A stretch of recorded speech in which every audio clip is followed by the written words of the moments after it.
Hi, I'm Carlos Alazraqui, the voice of Rocko from Rocko's Money Life, and the Brazilian helicopter pilot. Come, fly with me, Gatinha, from Inside Out. And you're listening to my interview with Elaine Goodman on Gogoodman.com.au. First of all, you're a stand-up comedian, which falls straight into my strength as an interviewer. What's the earliest memory you have of comedy having an effect on you? God, it's just strangely enough now. I mean, listening to Bill Cosby records as a kid, for sure. And, we had the one, Bill Cosby is a very funny fellow. And we had, I was watching Bob Newhart as a kid, Mary Tyler Moore, all those shows on the CBS lineup on Saturday. So I think around the age of 7 or 8, I don't remember anything previously, but I guess I was a card in the cut-up. But I remember listening to those albums, growing up with Bill Cosby stuff, and then later on in high school it was Cheech and Chong and stuff like that. Can you still listen to Bill Cosby things knowing, what his past may or may not have involved? Nah, it's not the same. That the time it's gone now. It's all gone. Fair enough. It's been poisoned, tainted. Yeah, I got a couple of Bill Cosby cassettes off my grandmother, and I got them like a year ago. I found them on her cassette shelf. And I'm still toying with whether I should listen to them or not, if it's morally correct or whatever. But I want to listen to them. The art is separate from the deed, but to me, plus I just moved on. I'm really, I don't watch a ton of comedy. I don't listen to a ton of comedy anymore, even being a comedian.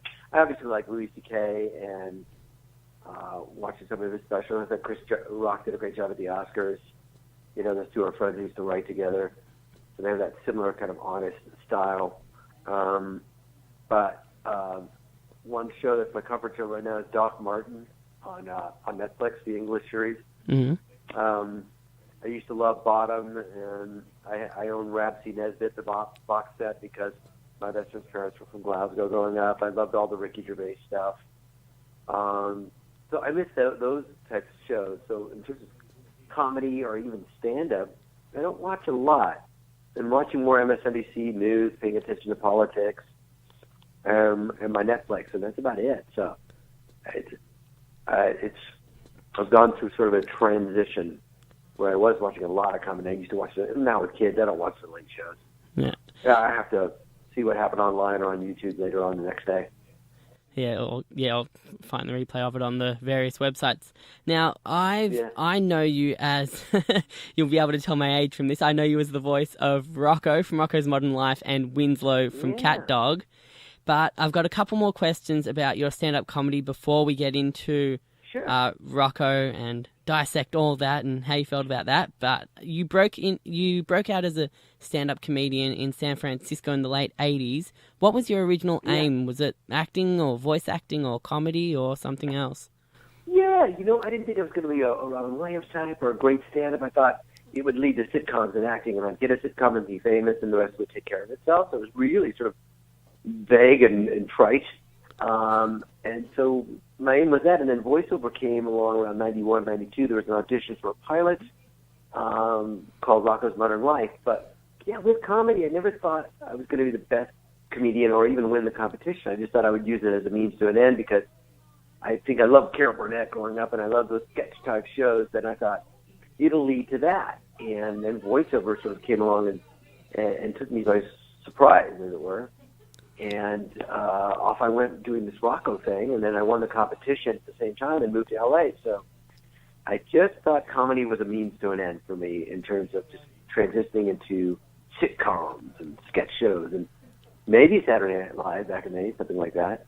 As it happened, voiceover came before that. So comedy was through the 80s and even 90s, I'm sure you're aware of the huge comedy boom and the sitcom boom, and that was a really popular thing. Did you have your own little comedy clique when you came into stand-up? I mean, there were great acts going through there. There was Chris Titus and Tom Kenny and Warren Thomas, who's passed on. Robin was still performing. A guy named Mike Meehan, Dana Gould, who's still doing comedy. A guy named Bob Rubin. Michael Pritchard. San Francisco had a strong comedy scene in the mid-'80s, late '80s, and into the early '90s. And then I went on the road and, worked with guys that were up-and-comers and now bigger, like Pablo Francisco. And, I worked with David Spade. I worked with Gary Shandling. I worked with a lot of people. So it was really strong as I went out on the road. And that defined me. I was a stand-up comic, and I traveled on the road. And after I left my 2 health club jobs in San Francisco, that's what I did for pretty much off and on until '95. And then I got into a show called The Stephanie Miller Show and did some sketch stuff. And then I did a radio show, and then the Taco Bell Chihuahua came along. And so, I'm rushing through everything with sort of a quick glance. But, yeah, I thought stand-up was going to lead to higher profile acting much more quickly. And it didn't, It didn't end up that way. Now, you mentioned you're from San Francisco. This is the last question before we move on to Rocko. You mentioned you're from San Francisco, and the big stand-up comic and comedian from San Francisco is Robin Williams. Did you get to see him in his early days? Not super early, so we're not talking like L.A. Comedy Store or even San Francisco early days per se. But just a couple of times he would come into a place called the Other Cafe and perform or come over by the Holy City Zoo and do a guest spot. But I didn't watch him a ton. He was only, at that time, he was in L.A. and it was post Mork and Mindy, and so he was already busy traveling the world doing movies, so it was rare that he would come in. And then I would see him on Comedy Day. And moreover, I saw him after we worked on Happy Feet. We sort of got to know each other a little bit better. We had known each other before, but through that experience, I came to find him at a couple of my comedy shows, and it was nice. I actually got to bring him up on stage. So you began your screen career as the voice of Rocko in Rocko's Modern Life in 1993. What was the Nickelodeon culture like back then, with so many popular cartoons being produced and even more being produced by opposition Disney? It was great. It was, Chris Felucci had set the bar, with Ren and Stimpy, and so the first couple of seasons of Rocko were just wonderful, just dark, funny, subversive, and wonderful for me. It was my first voiceover job, and so I just didn't know what this world was going to bring. It was just a great cast: myself, Doug Lawrence, and Tom Kenny, and other guests, Charlie Adler, and the climate was, people dug animation. It was Real Monsters and Hey Arnold and Rugrats, the Rugrats, and later on the Thornberrys, and so people were really digging it. And I was proud to be a part of that sort of next wave of new cartoons. And Rocko's still, to this day, my proudest cartoon that I've been a part of. I really enjoy it. I take pride because he's such a mellow character, and today's cartoons are a little bit weirder out there and don't follow as much story. They're more crazy adventure kind of, or adult, less pulled back voices, not a Saturday morning, but adult writing. So Rocko was really sweet. And then Camp Lazlo later on was another Joe Murray joint, so it sort of had its same sweetness. But yeah, that time was great. The early 90s were great. I loved it. When was the last time you did Rocko's voice? Rocko, I think we did a con in Florida. I also did it for a guy named Damon. I want to say Damon Rice or Damon. I don't know Damon's last name. He had a one-man show in Australia, like Damon's Modern World. And so he asked me, he found me on Facebook, and I did some Rocko for him. And he put it in this one-man show. But I haven't fed my dog. That's why my dog is coming around. I did Rocko in Florida in June at the Florida Con.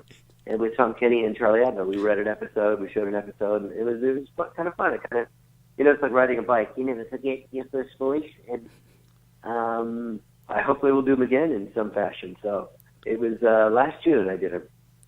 Rocko's Modern Life, as you said, was a bit more of a risque cartoon. Why did Nickelodeon approve it when its previous big hit was the clean, friendly Rugrats? I think Rugrats started in 1990.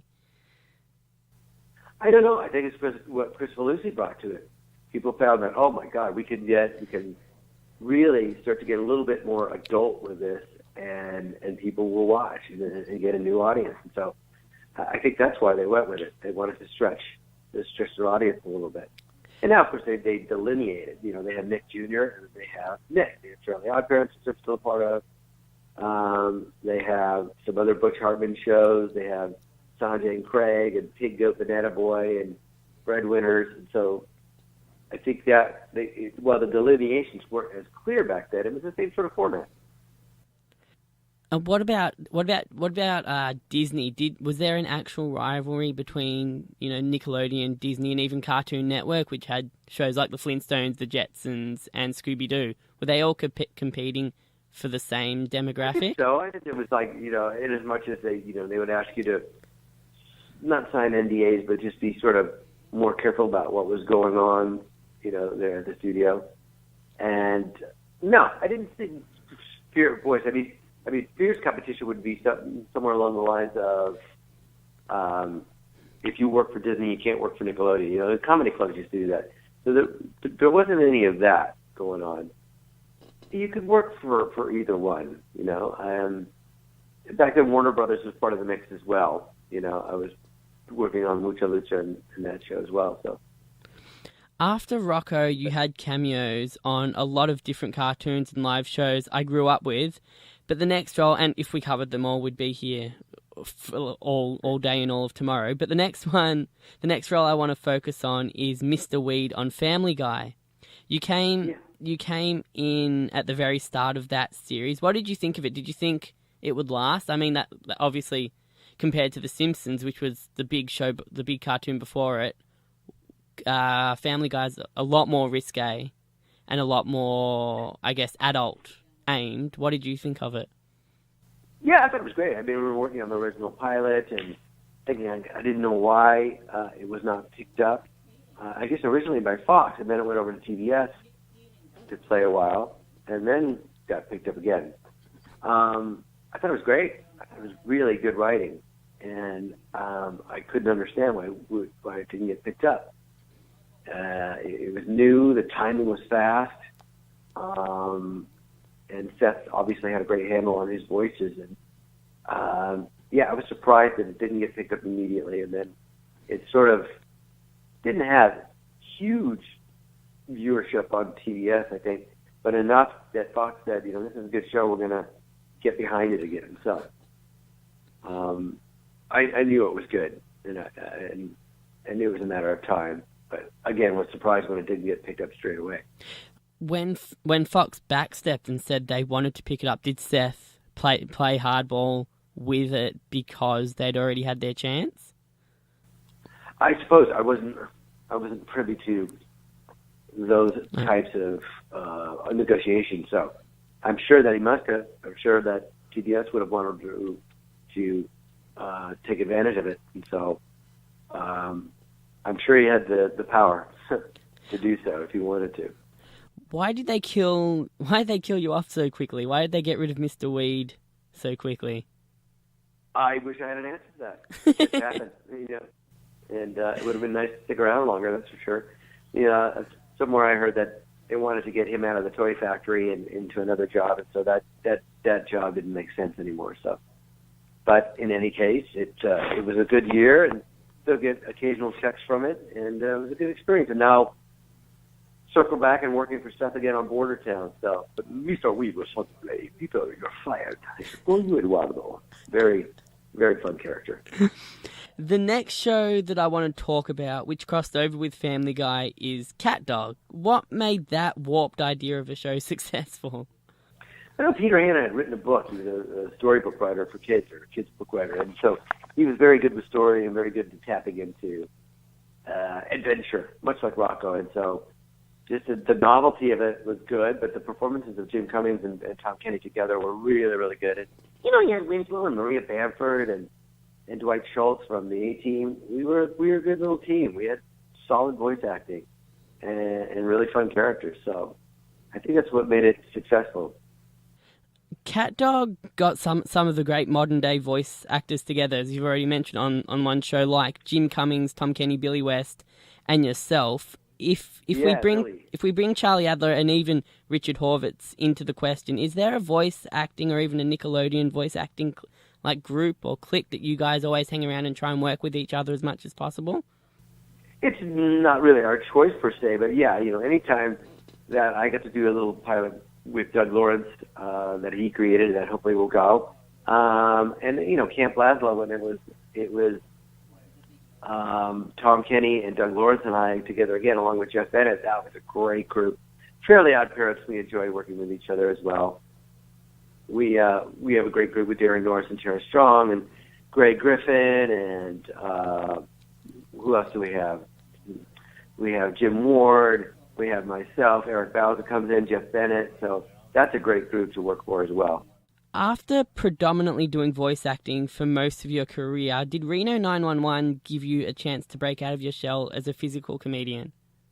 Yeah, I think so, because the on-camera acting wasn't as strong. So, yeah, Garcia was a great guy to play, and we got to do everything, So, yeah, and obviously no dialogue. We were free to make up our own words, so it stretched me in every way possible. It was I really got a kick out of playing him. When you make a police comedy, do you have to be careful not to push the boundaries too far and make complete fun of what cops actually do? Do you have to kind of draw a line with that? I don't think so, because the first original pilot was before Super Troopers, but then Super Troopers came along, and if you watch the real cops, they did some pretty ridiculous things, and it was hard to lampoon what was in reality stranger than what we could come up with. So the boundaries were pretty stretchable. I remember seeing one guy, a Mexican guy in a blonde wig with fishnet stockings, and going, I'm going to the park, to just meet some friends. Like, dude, you're meeting drug dealers and you're selling drugs, and you're going to get killed. You're going to be put in the trunk. It's my business, what I want to do, okay? And this guy was straight out caricature, but it was real. There was no way we could have written a character like that. So the real was stranger than the fiction, I think, in this case. So hard to push the boundaries when the boundaries are pretty broadened by reality. Is it important as a voice actor to always have jobs overlapping each other like you seem to have done for most of your career? Yeah, because you're a goal panner. You get a job and it goes away, and you're looking for another job and it goes away, and you get another job and it goes away. And so you want to be constantly working and constantly relevant. So, while I have not been as successful as I want to be in doing more Saturday morning or Adventure Times, things like that, Jorge Gutierrez comes along and I'm doing Book of Life, and then I get a job on Freebirds, and then I get a job on Inside Out, and then I'm doing Fairly Odd Parents, and now the new, I did a pilot for Cartoon Network called Unlovable, and we're redoing some of the characters on that, and I'm doing Elena Valvalor for Disney, so I'm keeping busy enough. There's always something. Today I did a foreign dub film. It's a French film that's really, really beautiful in the Miyazaki vein. So there's always seems to be enough. And then I'm writing an HBO show and writing another kids show, and just, well, that's outside of the voiceover vein. But, yeah, there's always enough going on where I think it is important to keep working. But if you look at, like, live actors, for example, or if you're on a sitcom, that's your job for the whole length of the show. But I guess if you take out the hair and makeup and the costumes and all of that, you get more time as a voice actor to do 2 or 3 different roles at the same time on different sets. Is that the case? Yeah, that is the case. I'm Fairly Odd. I do 2 or 3 voices on Elena Valvalor. I'm doing Skylar, and then there'll be a villager or a guard. Puss in Boots was another one. I was doing the mayor, and then I played a thief. But yeah, there's always, you get paid for up to 3 voices, and most of us can do them. So we are allowed to play and do it. So. But in terms of what I'm trying to get at, in terms of time management, like for example, you were on you've been on 2 or 3 different shows at once for most of your career. But if you look at a live actor, like the actors on Friends, they didn't do anything else outside of doing Friends because it took a week to film each episode. Is that easier in voice acting to spread your time around? Yeah. If you're doing voiceover, you obviously have more time and a contract that allows you to be a day player, and so you can do more than one show. And yeah, so when you're locked into something like Friends, you're having rehearsals all day, plus you have an exclusive first look contract with that doesn't allow you to do that stuff. So yeah, much more flexibility being a voice actor. So is that something you enjoy? Even though you may get paid a little bit more for a sitcom? Yeah, and the money's irrelevant now. We've done well enough now that I just turned down an opportunity to go read for producers for this one thing because the writing just wasn't for me. And, that's potentially turning down a lot of money. But I'm like, no, I'm doing shows that I want. I have voiceover money. I got a couple gigs going. I'm comfortable. So, no, if you hopefully you get to that choice or get to that place where you can pick and choose and do, Tom Kenny's like that. Tom Kenny doesn't do stand-up. I don't think ever since there was a time he went out for SNL and it went to David Spade and Rob Schneider, and he did did Mr. Show, and then after that he's SpongeBob, and he's making $1 gajillion just off that, not to mention the 20 other shows he's working on. So it wouldn't be wise for him to get a sitcom and give that all up. This is not something he needs to do, and not something that if I get a great, if my HBO show goes, we're doing a pilot, and I get to do that. The shows I'm on now can record me anytime, and so I wouldn't have to give up that. But I still audition for on-camera roles, as Tara and I have told each other. It helps. It helps your marketability. If you could be on camera, you could help sell a show, and on-camera actors tend to get the better role, especially in primetime animation or feature films. Apart from the 90s Nickelodeon era, the big cartoon that I grew up with was The Simpsons. Have you ever crossed paths with those voice actors, or are they solely on The Simpsons? They're on The Simpsons mostly. Every once in a while, I see Dan Castellaneta at a job, or Hank Azaria, I work with them on Happy Feet. Geez, you work with everyone on Happy Feet. Yeah, Robin and Elijah. But no, rarely are the Simpsons guys who I run into. They're not. The Simpsons have paid well enough where they don't have to worry about it. Have you ever tried to get on The Simpsons? Yeah, sure, back in the day, and it's just politically speaking, I haven't been able to do it again, but I would love to. That would be obviously great. Can you tell me what actor you auditioned for? Oh, what character? Sorry, you auditioned for? I do not remember. It was way back in the beginning, so I'm not sure. I don't remember. I might have even had an IMDb thing that says I was on The Simpsons, and I couldn't tell you what character it was. But no, it wasn't one of the main ones.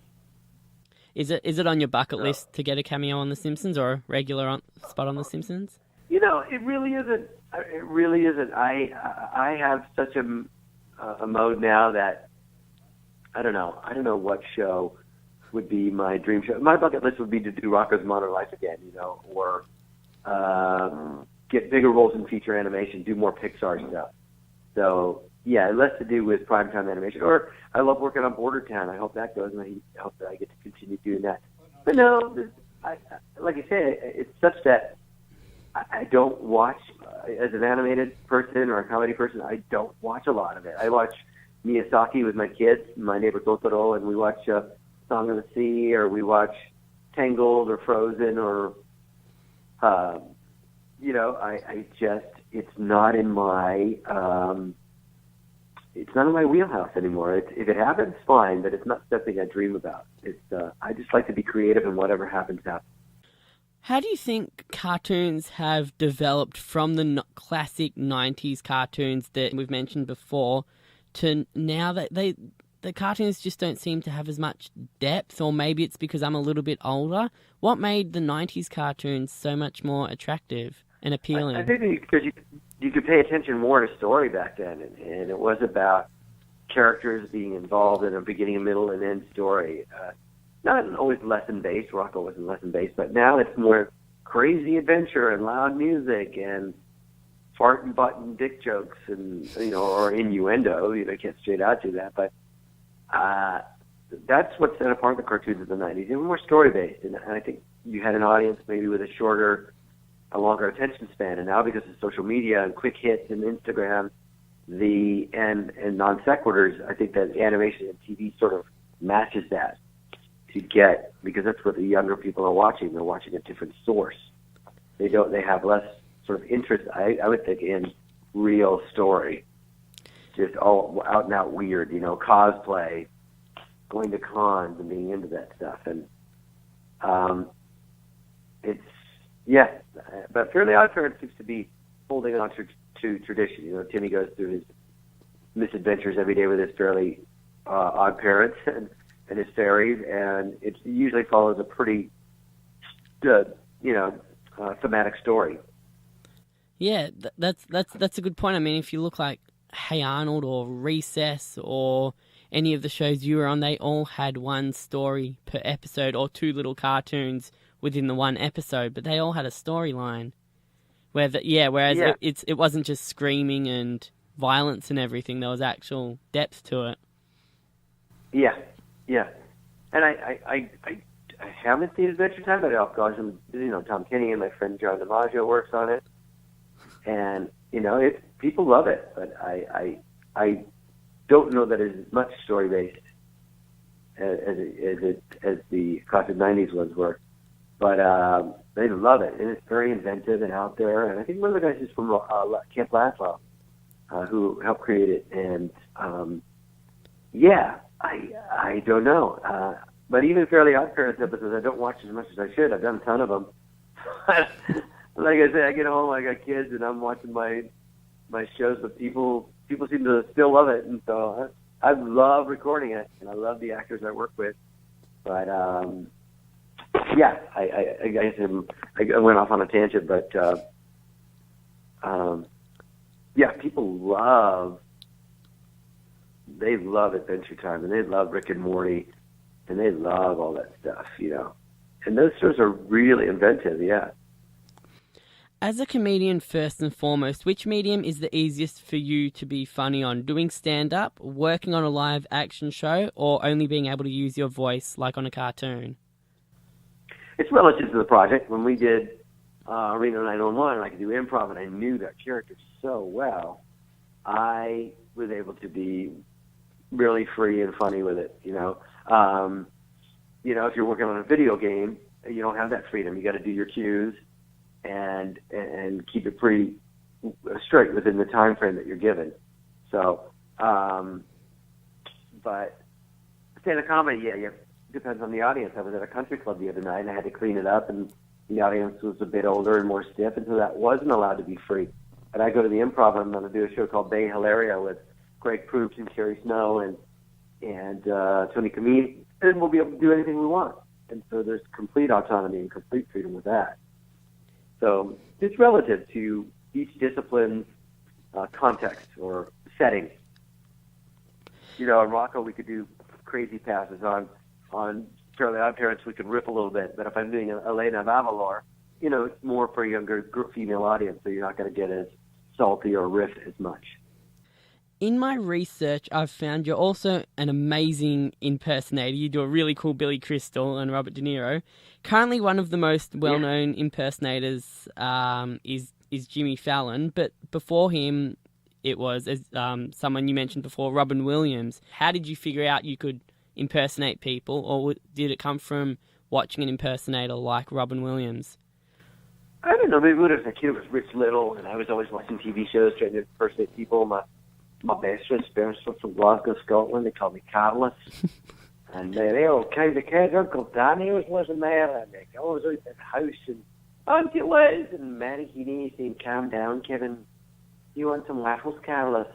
And my mom from Argentina. So that was a set base for me to copy people and dialect. And then I started watching cartoons. And I would imitate Fred Gwynn on the Munsters and I guess I discovered at an early age that I had an affinity. I don't know about the ability per se to do voices. Then, you know, there's great impressions out there like Frank Caliendo and Ross Marquand and Jim Meskimen. I mean, these guys are phenomenal. Ross is on Walking Dead, but yeah, I just started doing Bernie Sanders on my Facebook page. One day I just said, I think he sounds like Michael Corleone from The Godfather 2. They shot into my house, into our bedroom where my wife sleeps and the children play with their toys. And I discovered I could do it. And now I've been doing him from The Exorcist and doing him from Heat of the Night. They called me Mr. Tips.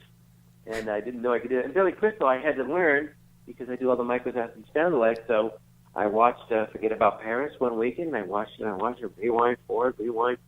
And then all of a sudden, this guy, Brian Monroe, he said, "You're in his wheelhouse, dude. You're a tenor." You know, I don't know what the hell that means. And then all of a sudden, the next thing I knew, I could do it. And then, "Hey, Sonny, get out of here. Oh, my God. Listen, one of those. Come on, Raj. Give me a break." I started doing hours and hours and sessions. And now I could do it like on command. But it took repetition. So. Oh, Billy Crystal! He has one of the best accents in show business, I swear. Oh yeah, it is. It's so calming when he hosts the Oscars. You know, he's just so calm. And look at it. There's Jack Nicholson. Isn't he nice? "Hi, Jack. I love you. You're good. You're cool. Everybody's good. Okay, let's hand out an award." You know, he's just so laid back. Can you do? He did Robin Williams Memorial at one of the big theaters. It was on Gary Street, not ACT, but the other theater. And Blythe Memorial Choir is up there, and they're singing this beautiful spiritual opening number, and everybody's emotional. And it's a black choir. And Billy Crystal walks up, and the first thing he says is like, "You know what? I'm going to convert." And it's beautiful line, great way to say it. Start it off, and yeah, he just has an ease about him. Can you do a bit of Robert De Niro? I have things, enthusiasms. I have teeth too. Can you milk me, Jack? Little bit. I do them on Stephanie Miller. I'm on the Stephanie Miller radio show. We do De Niro, dueling De Niro's, myself and a voice actor named Jim Ward. And sometimes I do the two of them. You know, if you just lay off people, you got a gift. Yes, you. You know, I don't want to talk to you. I'm on vacation. Go back and forth. And De Niro's a lot about the facial expressions as well, which is obviously hard to do over the phone. Yeah, it is. Unless we Skype. Yeah. So you can feel it. The nasal passages. We can do that next time. Doing movies. Dirty Grandpa. I made $1 billion, but I'm doing movies like Dirty Grandpa. What are you going to do? Linking with the impersonations, I've always wanted to ask a voice actor this. Has there ever been a cartoon character that you think you could or could have voiced better than the original actor? No, not better. No. You know, hey, hold on. I don't know if it's selected. That's Dan Castellaneta, all right. And you're not going to get better than Dan. I'm trying to think. Well, you know, some of the more recent ones, I mean, they're good, but I always thought Gravity Falls, Josh Biggs, he's good in it, but I feel it could, yeah, I feel it could be better in terms of just being younger. Not better acted, but just a younger voice. But maybe that's not the choice they wanted, so it's relative to what they want. So yeah, for me, yeah, I would do a younger voice. What's the simplest Simpsons voice to do? Is Milhouse's voice a simple one to do, or is there a simpler one? Like a Lenny? They're only simple because the people who created them laid such a great groundwork and did them so well. You know, Chief Wiggum, hey, Simpson, your taillight's out. Or, yeah, you know, Homer's like, okay, I don't know, let's just... Can you do the burp? Can you do... Oh, yeah, exactly. I think they're so easy to do because the actors created such indelible characters, you know. I've never heard a good Rocko, though, by the way. I've never heard anybody do a good Rocko, so that makes me proud. You've had a huge career so far, and we haven't even mentioned your movie career, which includes a few of the Pixar movies, Pixels, SpongeBob, and several handfuls of others. If you could pick 3 roles or experiences you've had over your entire TV and movie career so far, which ones would be in your top 3? In terms of being in an animated film, just for the experience alone, being Nestor on Happy Feet and Happy Feet 2 because of who George Miller was and the Australian crew and how nice they were, and working with Robin and Elijah, and being flown there, staying in the Sydney Opera House for the second movie, and that's just doing comedy one night, doing it every night. Robin came with us to the Sugar Mill there in Sydney, and it was a magic night. So that alone for the experience, being Nestor and Happy Feet, being the first bug in a bug fly. I'm lost. I can't find the trail. That was out of a looping group, and that was, that started the movie. And then this, Book of Life was great because Jorge gave me a really good role. But, the Brazilian helicopter pilot and Fear and the Dad's Head for Inside Out were also pretty cool. Come fly with me, Gachiya. I'm in the trailer, it's kind of cool. So Rocko doesn't crack your top 3? Well, not in terms of film experiences. My favorite voice ever is Rocko, as I had said near the beginning. But we never did a film with Rocko. But so I guess I misunderstood the question. But Rocko's my baby, He's the first girl I ever kissed, You have also delved into the convention circuit. How often do you do conventions, and do you ever think you'll be able to get out to Australia for a convention? That's the goal. That's the goal for sure. I just talked to Gary Yak actually that they were thinking of doing a Rocko convention out in Melbourne and Sydney and maybe Brisbane up the Gold Coast. So I'm looking forward to doing that. I'd love to bring my family. When is that? They were talking next June or this summer in June. Oh, so wow. I have to actually call my guy. I don't do a lot of cons. It's harder with the kids to go away, but I'd love to set up another Rocko reading. So hopefully we can make that happen. If you do one in Melbourne, I'll be there. Absolutely. Yeah. Yeah, no, that... Rocko and see Heifer and Mrs. Beckett, Rocko dear. Were they frogs or what? Yes, they were frogs. They were so weird. Yeah, they were bizarre. Joe had a twisted mind. And Swampy Marsh and Popenmeyer worked on it, and Steve Hillenberg, who created SpongeBob, and there's a lot of creative people came out of Rocko, Martin Olson, just brilliant people. What have you got coming up? You've mentioned you're on Seth MacFarlane's new creation, Bordertown. Is that for are you a regular character on that? And what else have you got in the pipeline, as they say? I play El Coyote and Plácido and Bordertown. And let's see, what's coming up in the pipeline? More Fairly Odd Parents, new episodes. More Elena of Avalor for Disney. That's their newest princess. It spun out of Sophia the First. Hopefully I get to do more Sophia the First. I've been on there a couple of times. And I did a pilot for Cartoon Network called Unlovable. I played Jimmy, the girl, Tammy, I think is the central character. I played her kind of a ball cap wearing father who loves wood and bricks. What else? I just did a web series show, which we're editing for Mas Mejor, which is Lauren Michaels' company for digital media. I've done 2 episodes. It's called Burke Lime, Division IV Art School College Football Recruiter, and that's my own creation. I just did a couple of episodes of Crossroads of History on the History Channel here in the States, written by Elizabeth Shapiro. I played Christopher Columbus and acted in Spanish, and then I played Dr. Douglas, a Scottish doctor during the smallpox epidemic in the 1700s. And then I'm pitching my HBO show, If It Goes. It's through Michael Douglas' company, so we're about to hand in our copy to HBO, and hopefully we'll get to do a pilot on that. So just keeping busy. Good luck getting out to Australia. I know. I'd love to, though. It's such a wonderful... I'd love to go to Melbourne because I've only seen it in Australian Open pictures, and everybody just says it's wonderful. So I'd really love to get there. Oh, it's a great city. Before we wrap it up, I also read that you've been on Craig Ferguson, and he has a lot of different people on. It's not just your Jennifer Anistons, your Brad Pitts. He has a lot of voice actors and a lot of comedians on as well. Was that a good experience? Oh, absolutely. He's great. I remember we had Amy Sedaris on, and I was following Amy, who I love from Strangers with Candy, and Amy was just she was just going for it. I live on the corner. I live in Manhattan on the corner of Reagan and Seth. He's like, "Oh, okay, Amy Sedaris, we'll be right back with comedian Carlos Alazraqui."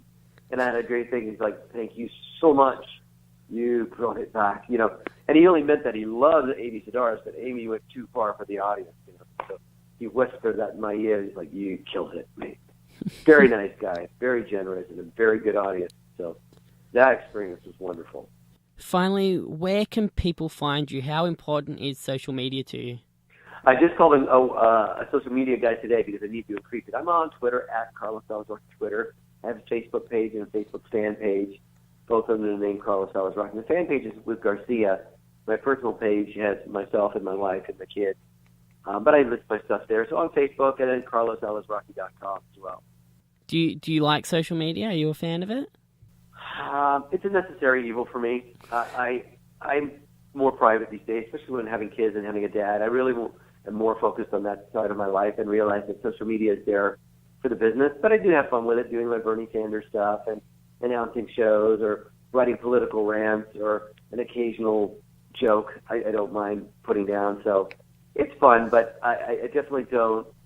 I'm not like other people who are doing it 4 times a day and know what to do and how to maximize their social media strength. I'm your old grandpa who doesn't know how to work an answering machine with that. So you're not going to start taking pictures of your food? No, I'm a foodie sometimes, only to piss off my wife because I love seafood. And there's a place called Santa Monica Seafood Market on 10th and Wilshire in LA. It's just the most beautiful, earth-friendly fishery seafood around. And so I always take pictures of my red clam chowder and my tilapia or my halibut or crab. And she's like, "Ew, get it away from me." So I took pictures of our whiskey night because we have all kinds of cheeses and smoked meats and green apple, and we get really fancy for our Burbank Dad's whiskey night out. So, Carlos, it's been brilliant. Thank you very much for giving me the time. And, yeah, I look forward to meeting you in person one day in June. Likewise. Let's make it happen.